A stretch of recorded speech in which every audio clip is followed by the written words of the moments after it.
Good afternoon, everybody. Thank you very much indeed for joining us today.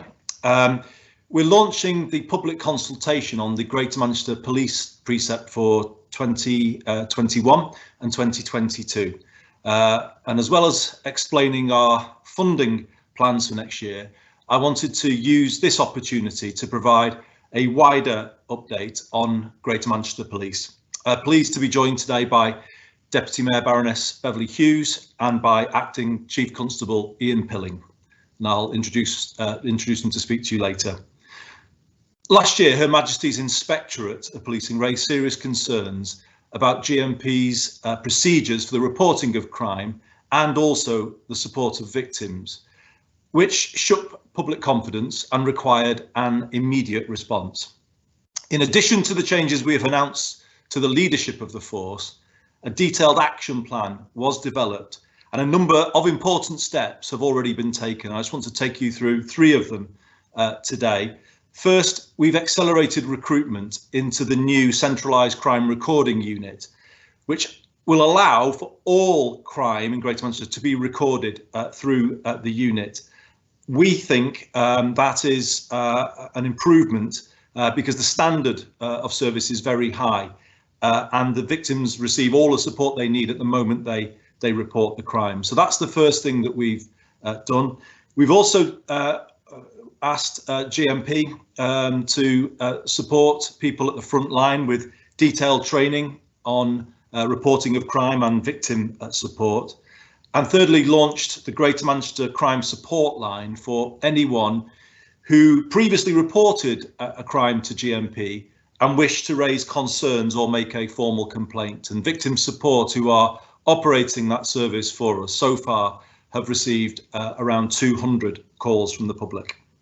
The programme of work to address the issues identified by Her Majesty's Inspectorate is overseen by a strategic Gold Command operation, including officers from the Greater Manchester Combined Authority and the Home Office. Together with the Deputy Mayor and the Acting Chief Constable, I will be meeting the Chief Inspector later this month to discuss whether the actions we are taking are the right ones and whether they are sufficient to meet the concerns raised. We are confident that they are and that progress is being made, but I am also clear that on their own they are not enough. More is needed to improve the accountability of GMP to our residents. While it is not the only reason, it is the case that government cuts to frontline policing has impacted on the capacity and performance of GMP and indeed other police forces. Between 2010 and 2017, Greater Manchester Police lost 2,000 officers. Cuts on this scale clearly have consequences in terms of reduced police visibility, response and loss of connection with local communities.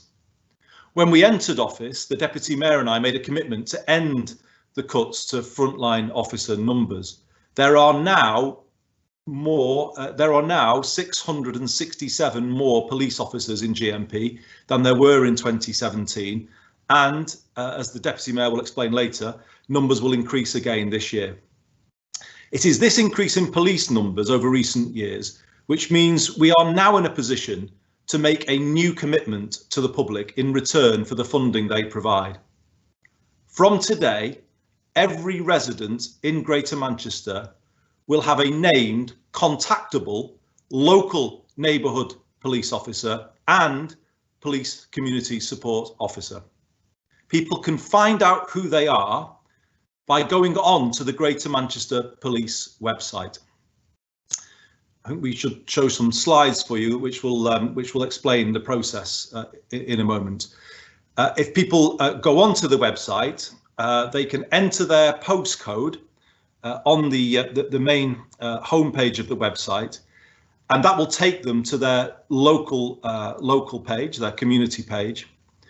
And if they wish to contact a local police officer, they go into the Your Team tab, and that will bring up the names of the local officers, and they will then be able to send a message if they wish to do so. For those who wish to contact their local officer but can't do so digitally because they don't have online access, people will be able to call 101 and ask an operator to send a message for them. So this is an important new service. I want to be clear, it's not a system for the reporting of crime. The public should continue to call 999 for emergencies, 101, and use online crime reporting systems in the normal way. But nevertheless, it is a significant enhancement of GMP's neighbourhood policing officer. It will allow the public to follow up concerns raised or report more general issues affecting their local community.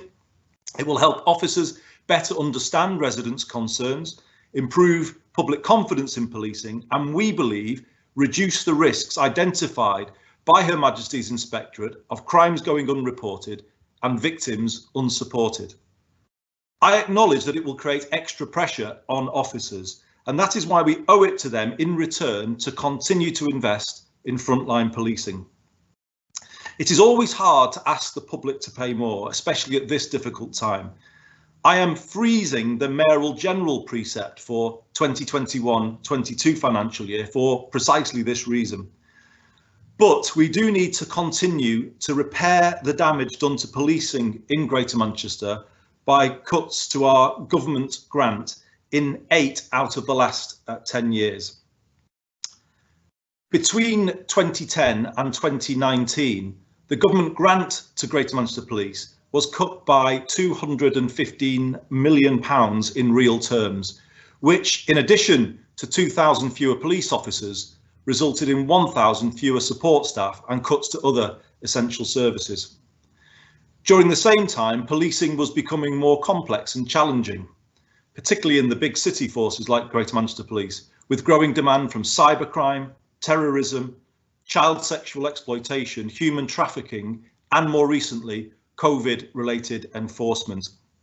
Although the 2021-22 government grant has increased by 5% to support the recruitment of additional officers, and we are grateful for that, it doesn't make up for the years of shortfall. And sadly, the government is still forcing some of the burden onto local council taxpayers. My first priority has always been to keep the people of Greater Manchester safe, and that's why we again will need to ask people to pay a little more for policing. So I am today proposing a headline increase in the police precept in Greater Manchester for financial year 2021-22 of £15 or up to £1.25 a month. For the vast majority of our council taxpayers in Band B properties, it will mean £11.66 a year. Only residents with Band D properties will pay the full £15 a year. The proposal is being put forward for public consultation, and I would encourage people to take part by going to the website www.gmconsult.org and send us your views with a deadline for responses of the 28th of January. If agreed by the Greater Manchester Police and Crime Panel, it will allow further significant investment in our front line, recognising the pressure that officers are under, including expanding our frontline numbers by an additional 325 officers, which will mean by the end of the financial year that there will be 1,000 more police officers, around 1,000 more in Greater Manchester than the point when I came into office.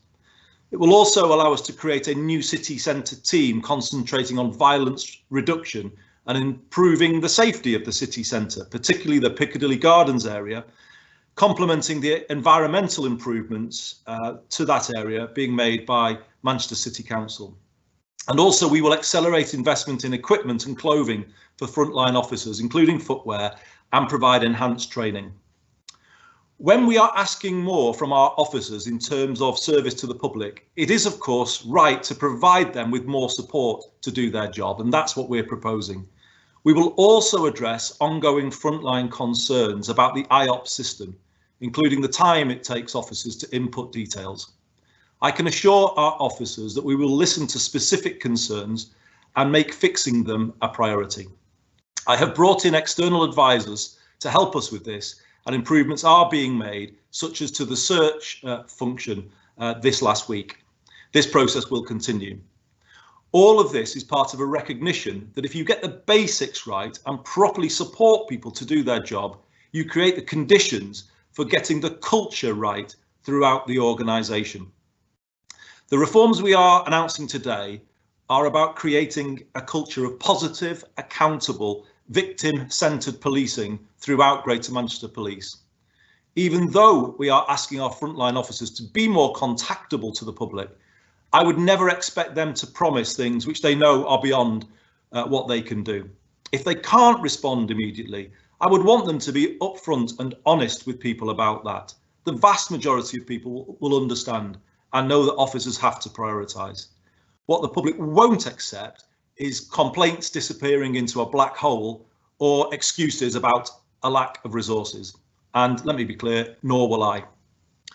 This culture of positive policing, increased openness, honesty and accountability should run through everything that Greater Manchester Police does. If mistakes are made and things aren't right, it should be acknowledged up front and a commitment made to put it right. If we are honest, that hasn't always been the GMP way in the past, but let me be crystal clear, that is what I want to see. I am confident we can get there because despite this, there is a lot that is right about what GMP does. And I know we have thousands of dedicated people working within this force who are in the job for the right reasons and provide a brilliant service to the public. There are those who wish to run down our police force for political reasons, but I'm not going to let them do that. Yes, I will challenge GMP where they need to improve, but I will also proudly stand up for them where they are getting things right, and they are in many areas. As I said last year, the response to the attack at Manchester Arena has been outstanding in so many respects, from the quality of the investigation leading to a successful conviction to the compassionate support of bereaved families. Today, I want to point to another area, child sexual exploitation. Within days of taking office as Mayor and Police and Crime Commissioner, I set up an independent review of historical child sexual exploitation and the activities of grooming gangs in Greater Manchester. I did this in response to public concerns raised by whistleblowers, particularly Margaret Oliver, which suggested the serious failing of victims. The independent review, published a year ago this week, confirmed whistleblowers' concerns, and I am grateful to our new Deputy Chief Constable, Mabs Hussain, who has led what can only be described as a sea change within GMP on this important issue. We have now seen the launch of two major criminal investigations. Operation Green Jacket, which concerns victims from Operation Augusta, has so far identified 71 victims, over 125 perpetrators, and has resulted in a number of arrests. Overall, there are 68 separate multiple victim, multiple offender investigations running across GM alongside hundreds of single victim investigations. To support this, the force has gone further and established a dedicated force-wide team to deal with complex CSE investigations where there are multiple victims or offenders. The team is one of the first major CSE units in the country and has been recognised by the national team that leads in this area as being best practice. We will say more about it in the coming weeks. But we can say today that overall 85 offenders were convicted of CSE related offences last year, with total sentences handed down up to 126 years, 8 months. 10 suspects are awaiting trial for CSE related offences and 14 are awaiting sentence. This is proof that Greater Manchester Police, when challenged to up its game on issues that matter to the public, does so and does so convincingly. This should give our residents confidence that they will soon see an improvement in the service GMP provides. In conclusion, today signals the start of a new era for our police force with a new emphasis on positive, accountable, victim-centred policing. I am grateful to the acting chief and all the GMP team for the work done to put us in this position to make this announcement today of a named contactable neighbourhood officer and police community support officer for every single resident in Greater Manchester. And we are now all ready to be rightly held to account for delivering what we have said today. I'm going to leave it there. I'm now going to hand over to Deputy Mayor Baroness Beverly Hughes. Bev. Thank you, Andy.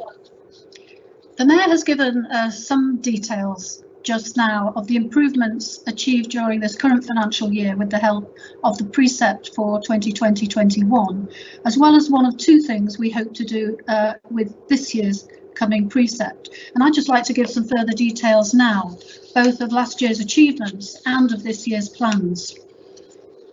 So in terms of delivery on the budget proposals for 2020-21, the continued growth in police numbers that the Mayor has referred to, including 50 neighbourhood beat officers, as he has said, enabled the provision of a named officer in every ward. Those additional police numbers also established a dedicated transport unit of 50 officers, and this was meeting a call from the public who were concerned about crime and antisocial behaviour, particularly on Metrolink, and the spate of incidents that we experienced on certain routes into the city centre. We've also invested additional 40 call handlers to improve the non-emergency 101 service. But the 101 service needs more than just more call handlers. We need to modernise the infrastructure of that system as well. So we also invested in IVR technology, interactive voice response, and automated telephony system. This is work in progress, and when it's complete, it will be used to direct people who call 101 to the person best placed to be able to meet their needs more effectively. And obviously, this will reduce the number of people waiting to speak to a 101 call handler, and therefore reduce the waiting times for those people who really do need to get through to the 101 service. We've also invested in our front line through clothing, footwear, training and equipment, including, importantly, mobile applications for frontline officers that allow them to spend more time dealing with the public, with the mobile technology and resolving incidents. And we've also brought on stream a new digital interviewing recording equipment. As well as this, we've committed to providing a dedicated police officer in those schools that want them, and this will be done in consultation with schools and parents. And in addition, every educational establishment will be linked to a named neighbourhood police liaison officer. So turning now to the proposals for the next financial year, we are still refining these details.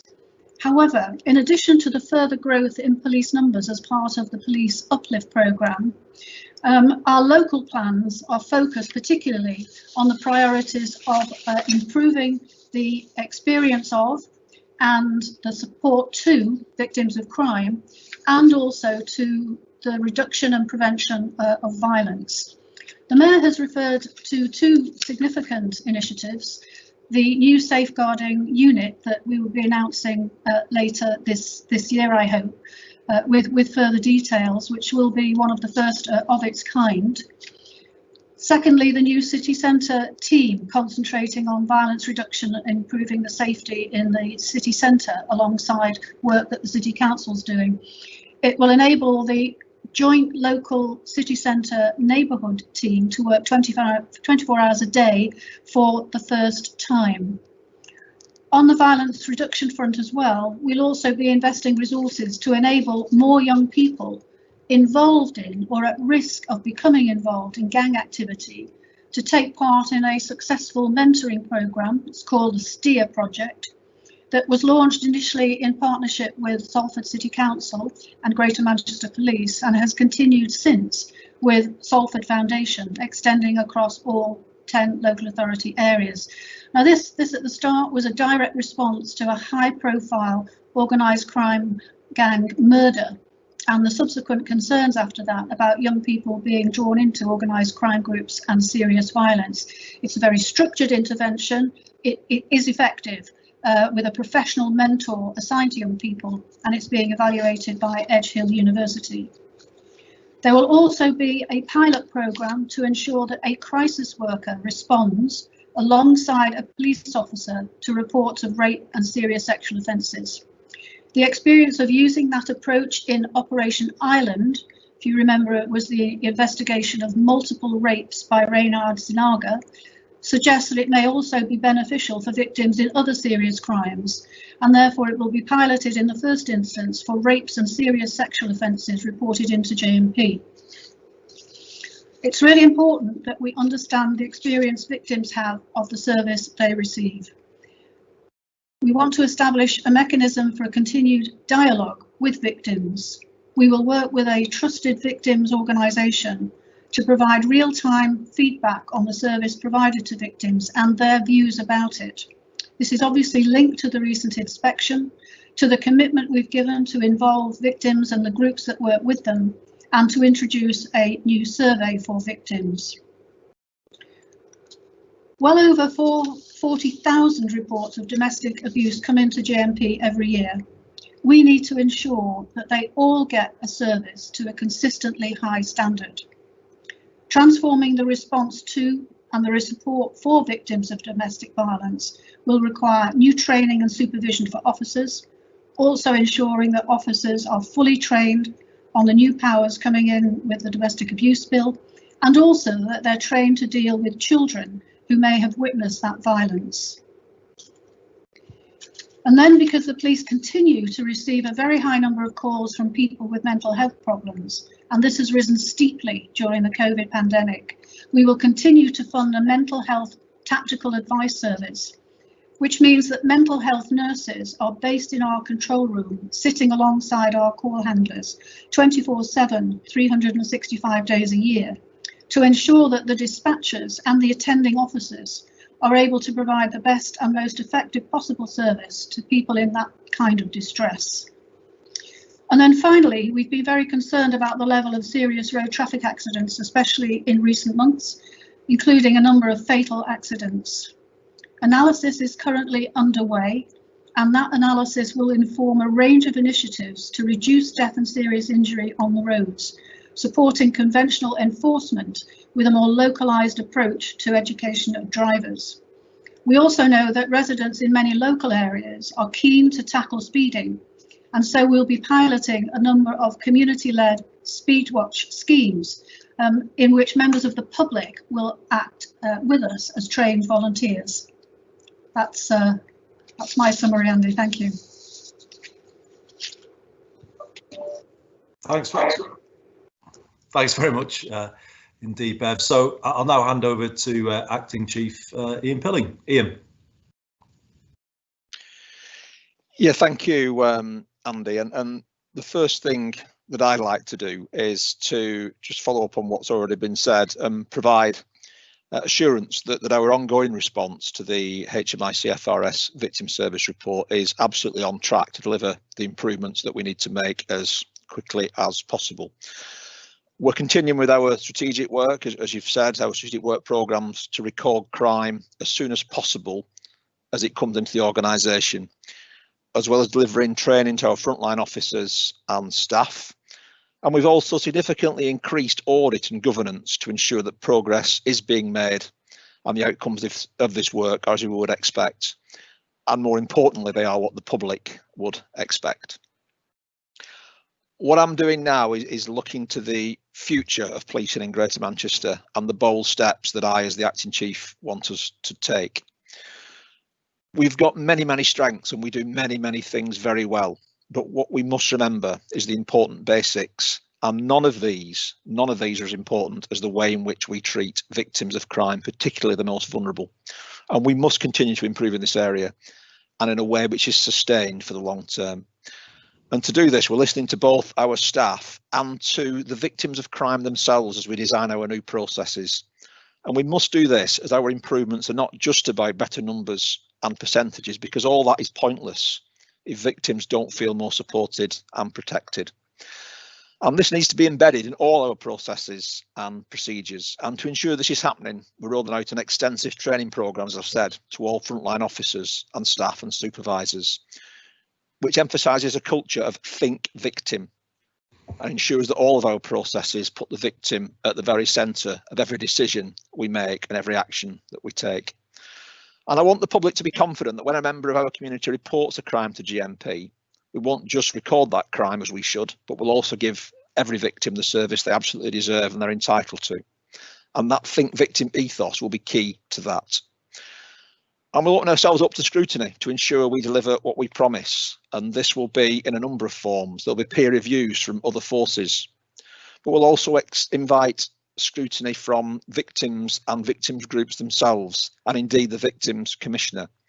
And by doing this, I'm determined that we will listen, we will learn, and we will improve.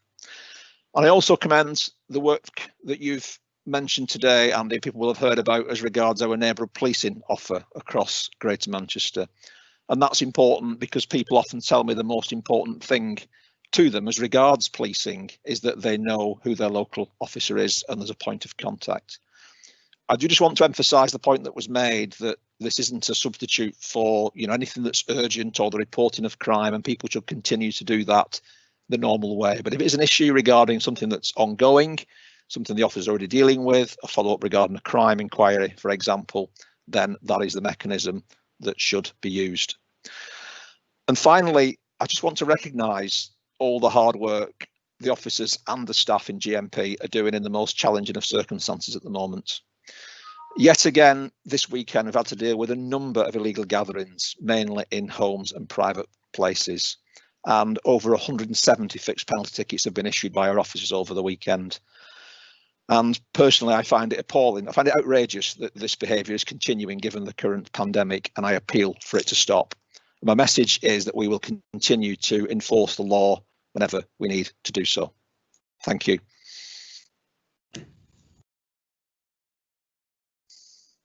Thank you very much indeed, Ian.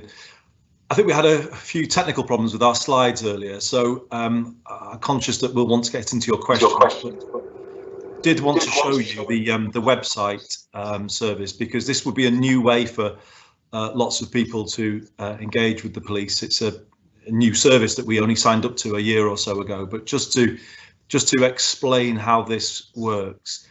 Obviously, the commitment of a named contactable officer for every resident is a very big commitment from us, and it's all about accountability, getting that accountability into the system, and that's what we're all committed to doing. So as you'll see on the screen now, it's quite easy to use. If people go to the main GMP homepage, the main page of the website, what they will do is, if you see the box where it says find your area, they just type in their postcode.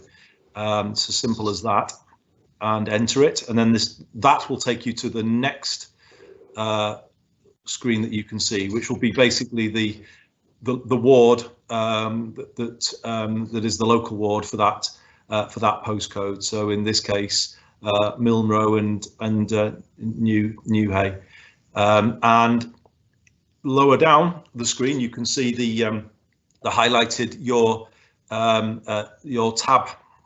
team tab, I should say, and there you will see that the names of the local Milne Row team all laid out there. And that is a service that didn't exist before today, and it's been stood up to ensure that people have got that ability to have a dialogue with their local team, and it is a significant new service. So I just wanted to explain to you how people use the service, because it will be a new way of contacting the police for a lot of people, but it is simple, it is convenient for people, and we think will improve levels of service and accountability.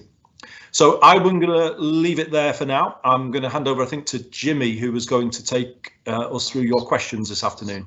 Jimmy. Thank you, Andy. So the first question is for you, Andy, and then it moves on to Ian. And it's from Kevin Fitzpatrick at Radio Manchester. Andy, the first question to you is, Andy, why are you only now taking action to change things at Greater Manchester Police when there have been clear failings with the computer system and other issues since you became mayor? And then Ian, what are you going to do differently to Ian Hopkins? And how can you motivate a force when officers say their concerns have been ignored for years? And also, Ian, what's happening with the revisiting of cases where victims were failed by the force?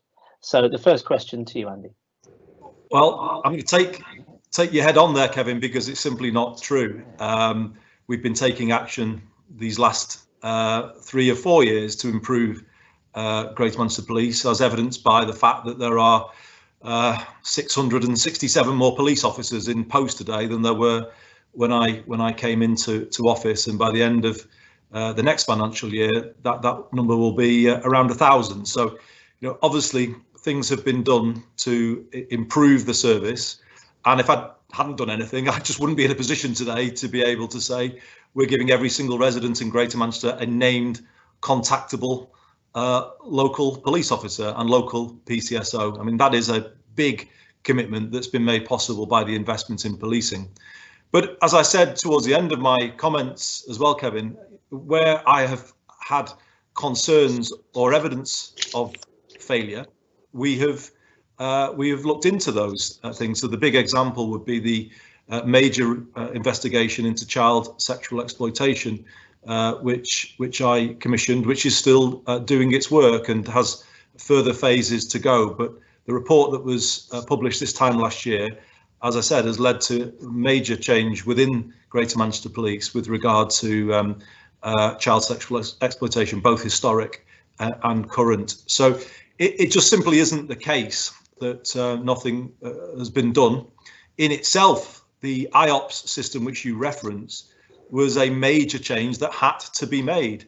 Her Majesty's Inspectorate were repeatedly warning Greater Manchester Police that it couldn't continue to use the outdated patched together systems it was using, and that posed a risk to the public if it wasn't updated. So GMP had to go through a major upgrade in its IT capability at some point, and that nettle has been grasped. It is a bit of a nettle, I'll be honest, because obviously it's been a real challenge, but we have worked hard to flush out the issues with the IOPS system, including ourselves bringing in Her Majesty's Inspectorate to take a look at the system and identify issues that we needed to fix. So I don't accept the premise of your question. We've been, myself and the Deputy Mayor, working hard these past 3 to 4 years to change things for the better. But I think this is a significant moment, because I think what we're saying today is that we need culture change within the organisation, and that change has to come towards a more positive, accountable approach that I've outlined today, and that needs to run through everything that GMP does. So this is a journey.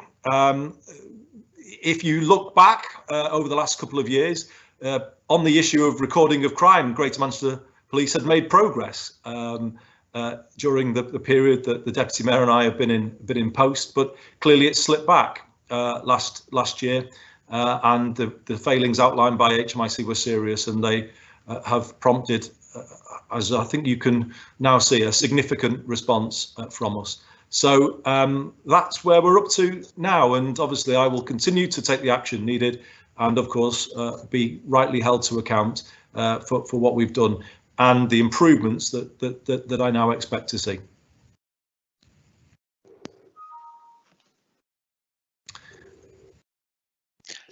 Yeah, thanks. I think, I'm really proud of our workforce in GMP, the officers, the PCSOs and the police staff. And the reason I'm proud is because of the fantastic work they do day in and day out.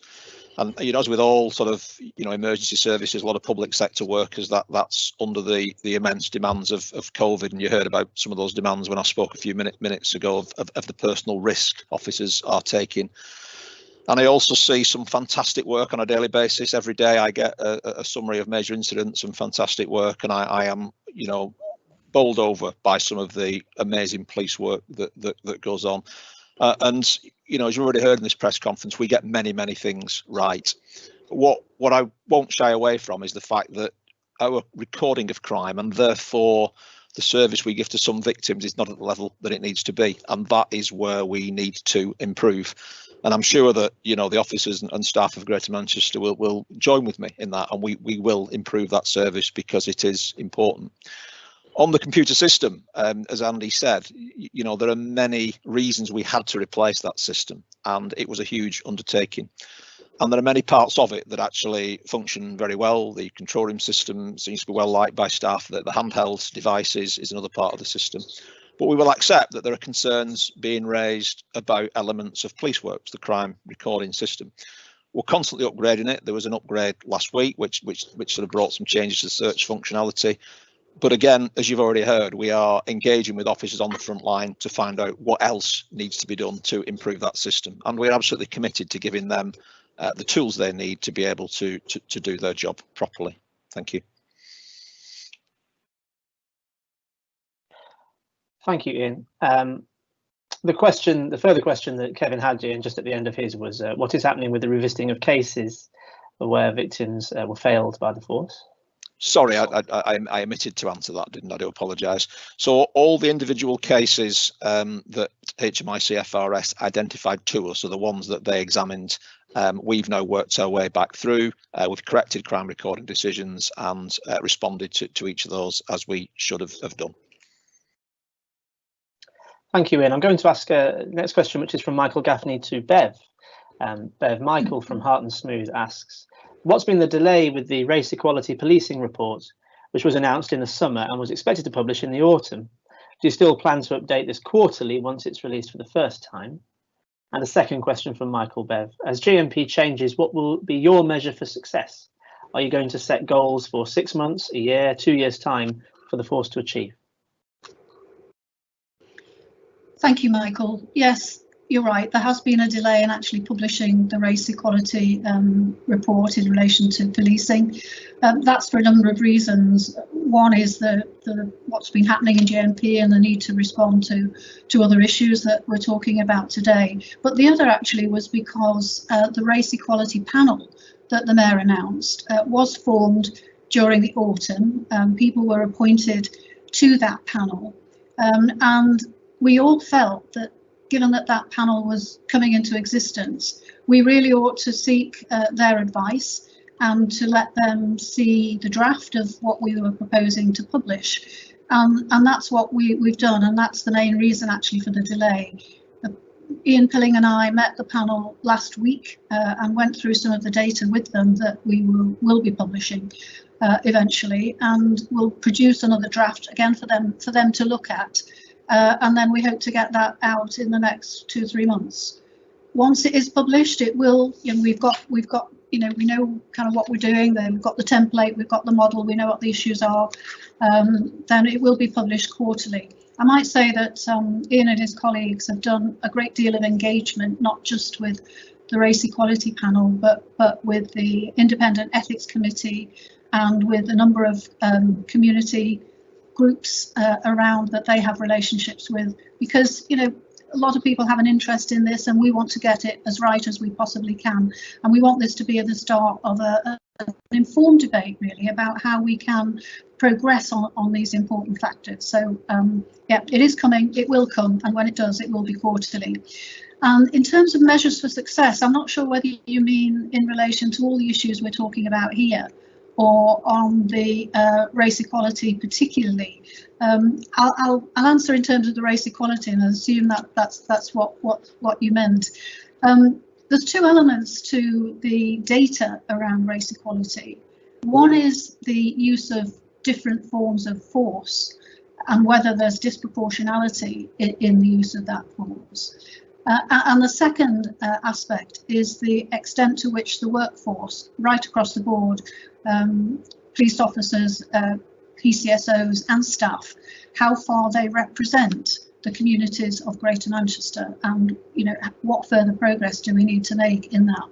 On the second, I think the degree of progress is fairly easy to track, because you can look at the improvements you're making in the representation in the workforce of underrepresented groups, particularly from the Black, Asian and minority community, and also women.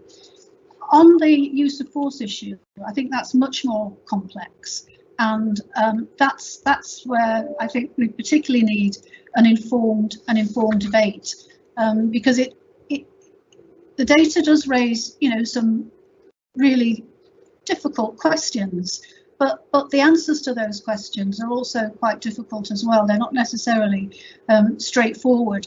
And when we produce that data, I hope you'll see what I mean by that.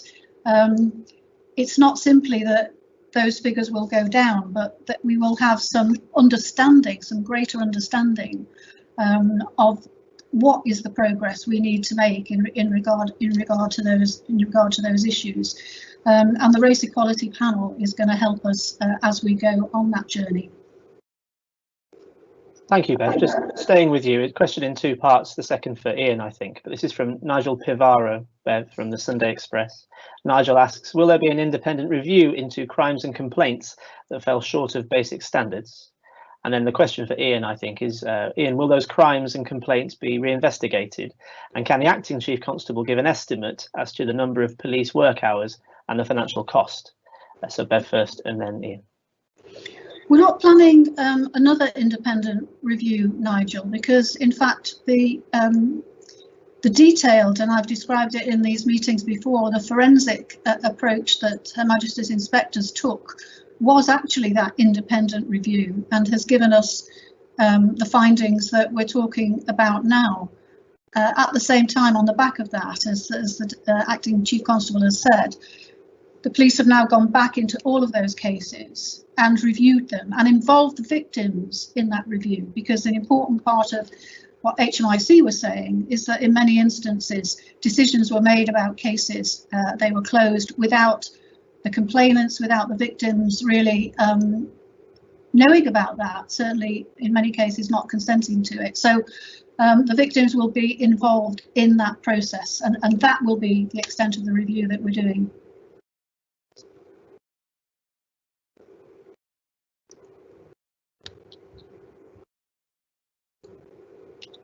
You're just on mute, Ian. Yeah, apologies. You know, as regards each crime that HMIC FRS said we'd got wrong, we've been back and corrected it. I'm afraid I don't to hand have an estimate of the time that took or the cost. We got on and we did it as soon as we could, following them being brought to our attention. Thank you, Ian. So question now for Andy from Jen Williams at the Manchester Evening News. Andy, Jen asks, since the Chief Constable's resignation in December, you've referred on a number of occasions to a defensive culture within Greater Manchester Police. That has long been a common view among politicians, officials, and even some police officers. So why did you wait to make that public criticism until the force had been placed in special measures and the Chief Constable had resigned? And Andy, on IOPS, how much are the external advisors that you referenced costing? Why were they not brought in previously? And do you see the fact that you need them 18 months after the system was introduced as a failure on your part? Thanks, Jen. So let me take those two questions in turn. On the first question, I would say it's one thing to have suspicions about things and to suspect things are a certain way, and a different thing to have evidence of that. And the HMIC produced evidence, and particularly some of the way in which the report was handled at the time, I think confirmed a defensiveness that needed to be addressed. So that's how I would put it to you. But as I have said earlier in response to Kevin, you know, I have challenged the organisation where it needed to be challenged, and child sexual exploitation is an example of that. I think it's in the position that I hold. It's a challenge in that you both have to do what you can to support the police force at the same time as challenging them where you need to. So today I would want to echo what the acting chief said a few moments ago about the brilliant work that goes on day in, day out in Greater Manchester Police. This is an organisation with real strengths, and it's wrong for people to portray it as though it's all bad. It isn't. It's a very good organisation in many ways, but there are areas where it is weak and it needs to improve. So it's that approach of both providing support where we need to, but also challenge where we have the evidence of things going wrong. That is how I will do this job. And when I do have that evidence, I won't hold back from saying what I think needs to be said. So when I identified the issue with culture within the organisation, obviously I was doing so carefully, but with evidence behind me to support it. And I think that is the way that things should be done. And it's why I've talked today about a different culture, a culture of positive policing, accountable policing, victim-centred policing. On IOPS, in terms of the cost of the external advisors, well, not much I can say today, Jen. I mean, I could get you the exact figure, but this is the GMCA digital team that are going in the first instance to look at the system and provide external, if you like, scrutiny of the current system. Why were they not brought in previously? Well, I have referenced the fact today that the Deputy Mayor and I brought in Her Majesty's Inspectorate to look at IOPS. So we have previously brought in external eyes to look at the system and identify things that need to improve. So it's not the case that, again, we've not done anything. We have brought in that external scrutiny. And you question whether, you know, after 18 months, the fact that external consultants are needed, is that a failure on my part? Well, it goes to what I've said before about me not designing the computer system, me not running Greater Manchester Police, or telling Ian how to do his job. That would be wrong. What I have to do is provide the external challenge, but I can demonstrate that I've always done that. And in response to concerns raised by the Greater Manchester Police Federation in a meeting I had with them recently, where they were still saying from their experience it still wasn't right, it was at that point they said, well, let's have another external look at it, and that's what I've agreed to do. And I will always do that when people bring to me evidence of their concerns, and that's the approach that I will continue to take. Thank you, Andy. Just staying with you and then coming on to Ian, a question from John Shearhout at the Manchester Evening News. Andy, when can we expect a new Chief Constable in post? What are you looking for in the successful candidate to turn the force around? When Ian Hopkins was installed, he was one of just 2 candidates who were interviewed.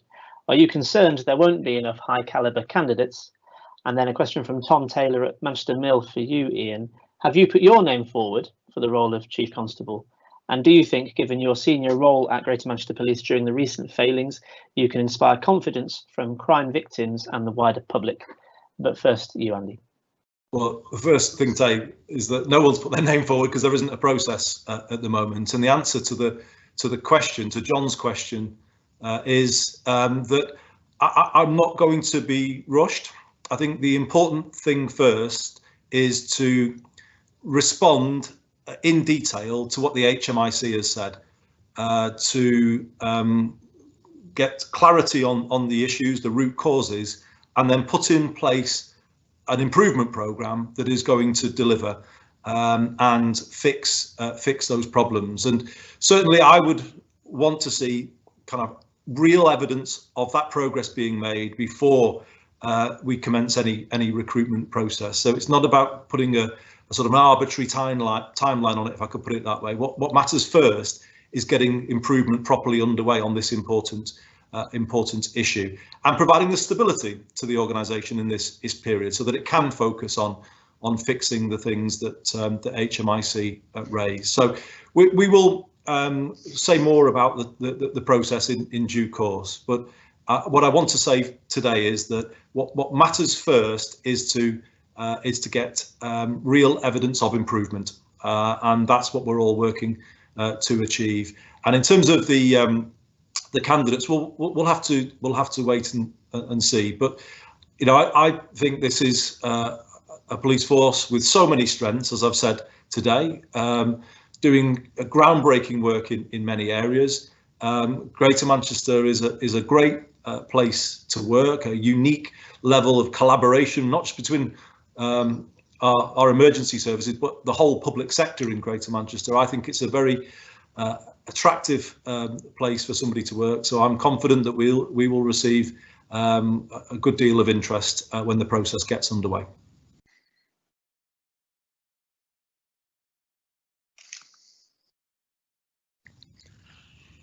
Yeah, thanks. I don't think it's for me to get involved in any sort of speculation around the process. I think that's a matter for the mayor to make that decision and start that process when he thinks it is the right time to do it. Okay, thank you. And sticking with you, question from Nigel Barlow at About Manchester. Just picking up on your comments, Ian, about the amount of fixed penalty notices given out over the weekend. Would you like to see the government giving the force more powers, for example, to enter homes? And secondly, are you putting your name forward? Well, I think you just answered this, for the vacant role of Chief Constable. Yeah, I'm just really frustrated, angry, upset about what we're having to deal with now. You know, as regards private parties, I don't actually think it's about powers. You know, I mean, we've got many powers. We made use of them over the weekend to deal with those parties. I think it's about people realising the severity of the situation we're in and having a very close look at themselves as regards the way in which they're behaving. They're putting themselves at risk. They're putting the other people at those parties at risk, and they're putting our officers at risk. And I think that will be my appeal. It's not about powers, it's about people doing as they should do, and that's my appeal. Thank you, Ian, and staying with you, and what might be the final question? This is from Alex Mislin at The Guardian. Alex's question relates to IOPS, but then I thought, Bev, you might want to come in off the back and talk about the new GMP website again, because that might also cover some of this. But Ian, in the first instance, was the IOPS system conceived following an extensive process of public consultation? How confident are you, Ian, that IOPS will go some way towards addressing people's concerns around police accountability? And do you, JMP, expect the system to lead to an increased reporting of certain types of crime in particular? And has JMP made any corresponding changes to account for this? Yeah, sure. I mean, if that's a question regarding IOPS, then there was a very lengthy process that we went through following industry standards and involving a great deal of external support. I think as regards the increase in recorded crimes, now clearly, you know, HMIC FRS indicated that we weren't recording as many crimes as we ought to.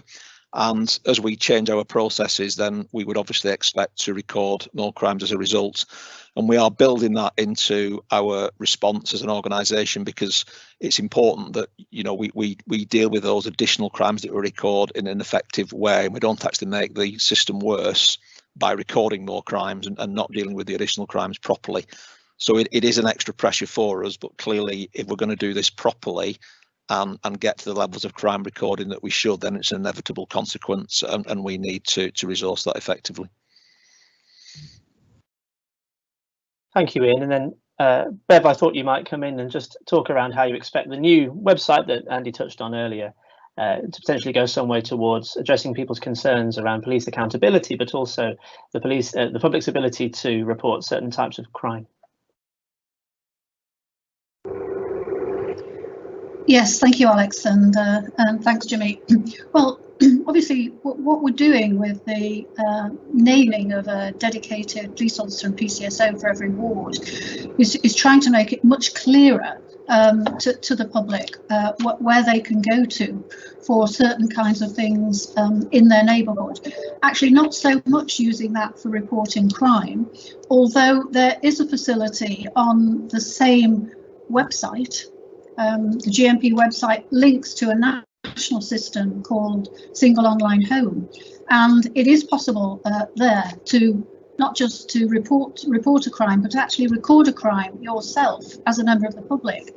And we've been trying for a long time to encourage people to use that system, because it's very well monitored. It's a very robust system, and you know, if it takes some people away from the 101 system and helps people to get through there because there's less people trying to get through, then that's all to the good. So, you know, we have a number of channels, not just 101, but the Single Online Home, and also we have a live chat channel.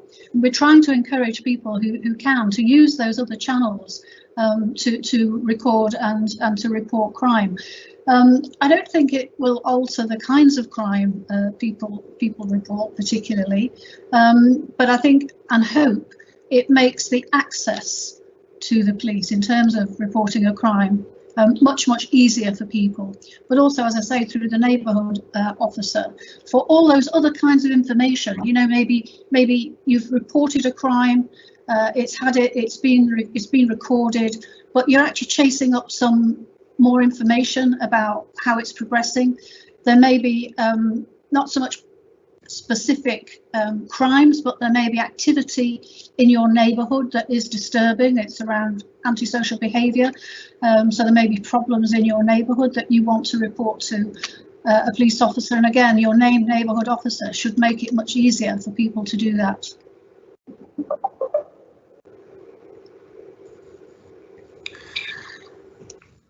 So Jimmy, I'll just provide a quick response to Alex and wrap up as well.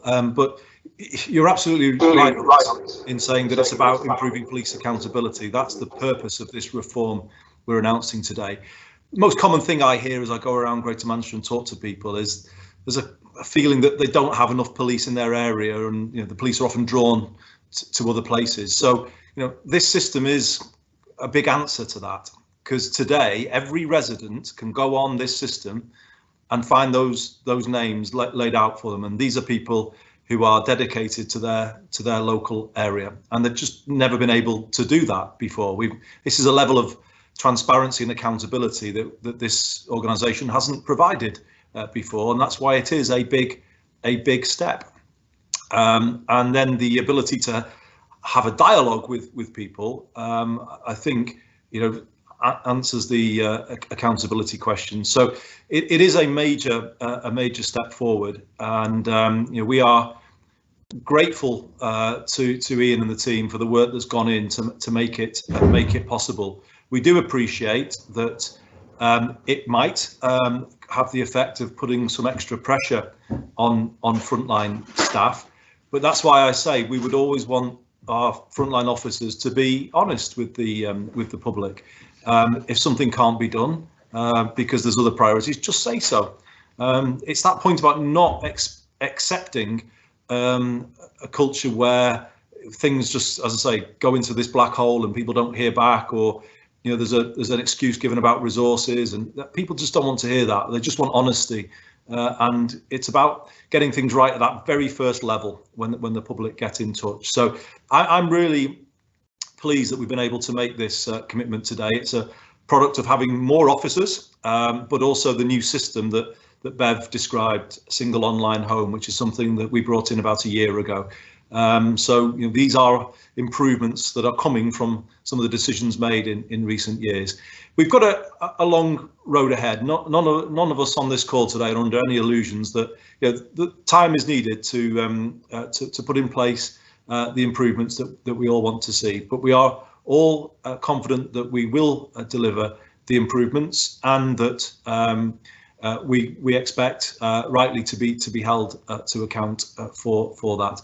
But I think this is a significant step forward today, and I am asking everybody who works for Greater Manchester Police to embrace the new culture that I've outlined, and also take to heart the think victim approach that the chief outlined before. So it is a significant sort of milestone, if you like, on the journey back to where we want to be. So I'm really grateful for you giving us your time this afternoon. I hope we've answered your questions, and I'd be grateful if you could, in your coverage, point the public to that new system, because from tonight, or from now, they can go on that website, and they can find out more about local policing than perhaps they've been able to do before, and that's a very, very big step forward. So thank you for joining us, everybody. Thank you to the Deputy Mayor, to the Acting Chief, and to all of you.